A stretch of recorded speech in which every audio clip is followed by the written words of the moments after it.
Alright folks, today I'm here to bring you another case of dark environmental storytelling in the Walking Dead universe. A quick refresher if you're unfamiliar, environmental storytelling is when a series of bodies or objects are placed in the background of a scene to convey a story to the viewer without explicitly stating what that story is. So today, I want to take you through a twisted story of revenge that led to the death of everybody involved. I'm going to approach this video similar to my last one by laying out the scene and evidence the way it was first presented to us, before piecing the story together from the beginning.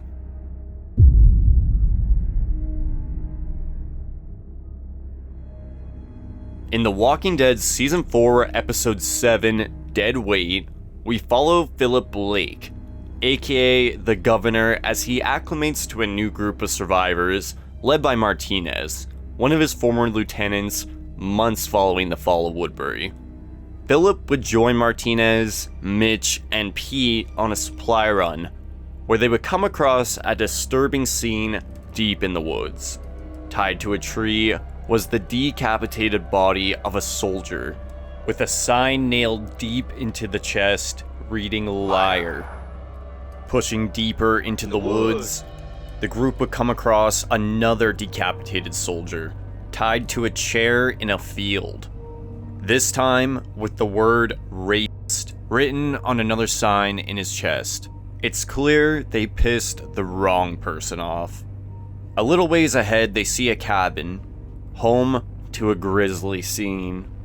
On the porch, they discover a third corpse. However, this one was different, as he shared a sign around his neck reading "Murderer," but died from a self-inflicted gunshot wound to the head, as the gun used still lied in his hands. The group comes to the conclusion this is the guy that beheaded the soldiers, seemingly out of revenge, but was overcome by the guilt. And that is reinforced further as the man is holding a picture of his family, a wife and a daughter. It's clear this was an act of revenge based off the signs around the necks, but the question of why the man would put a sign around his own neck, where the wife and daughter's bodies are, and where the soldiers' heads ended up still remains. Pushing into the house, it's apparent this was the man and his family's home, as we can see items such as purses and backpacks hung up around. But while inside, the men are ambushed by two walkers. Philip is able to overpower them and save his crew. However, taking a closer look at the walker, he would realize this was the man's family, turned and left to suffer as corpses.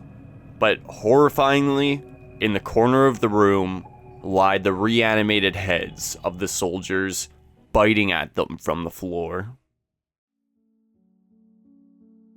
Now that the scene has been laid out, I'm going to go back to the beginning and piece together my interpretation of the story. Following the outbreak, a man had retreated to his cabin deep into the woods with his wife and daughter to escape the collapsing world around them. For a time, this was working, but that would soon change, as two soldiers would one day arrive while scouting. Falsely approaching the family as friendly, the soldiers would gain their trust, promising protection and safety.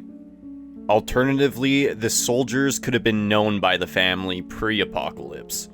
Regardless, their true nature would come out as they would do unspeakable things to the wife and daughter, leaving them dead and turned in their own home.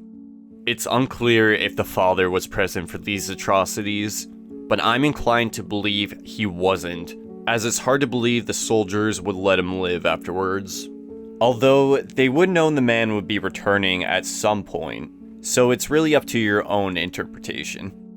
Regardless, the horrific scene would cause something to snap deep inside the man, and tracking through the woods, he would find and mortally wound the soldiers, but not yet decapitate them, as he was going to make them suffer for what they did, even in death. So he would wait for them to succumb to their wounds before tying them up to prevent them from wandering away after they turned, as leaving somebody as a walker is seen as a punishment to survivors across the wasteland, and to shame them further while satisfying his desire for revenge, he would nail signs to their chests describing their crimes, assuring their legacies would be that of humiliation. But seeing his turned family through the windows of what was once their home, he wouldn't have the strength to put them down despite his beliefs.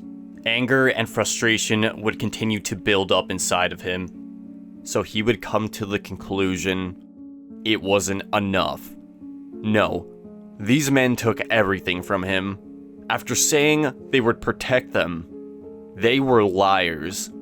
So now, he was gonna make them watch what they did for the rest of time by beheading the now turned bodies and placing them in the corner of the room for the perfect view of his now dead, wandering family. The man had punished them further than he even thought he was capable of, but in his quest for revenge, was punishing his loved ones in the process. And with the constant reminder of what happened walking around his home, the guilt and shame would begin to set in. He would think to himself, what kind of person was he if he could do that to those soldiers, but not put his family out of their misery, out of a need to get even? But still, he just couldn't do it. With nothing and nobody, the man would doom himself to the same fate as the soldiers by putting a sign around his neck to share in the shame of his crimes, and with his final thoughts being that of his family, the people he failed in his eyes, he would take his own life with their picture in his hand.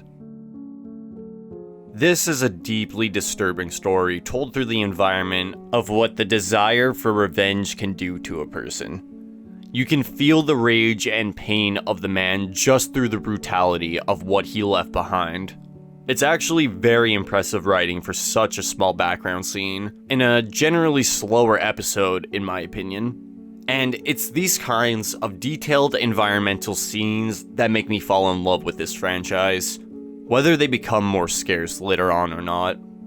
This is a disturbing world, and scenes like these do wonders to reinforce that. But again, this is just my interpretation of the scene, and there very well could be something I missed that completely changes the context. I've seen varying theories on why the man kept the heads. Some think it was as trophies, but I just can't wrap my head around why he would leave his family turned if there wasn't some sort of revenge aspect to it. Maybe he thought he was just too weak to put them down.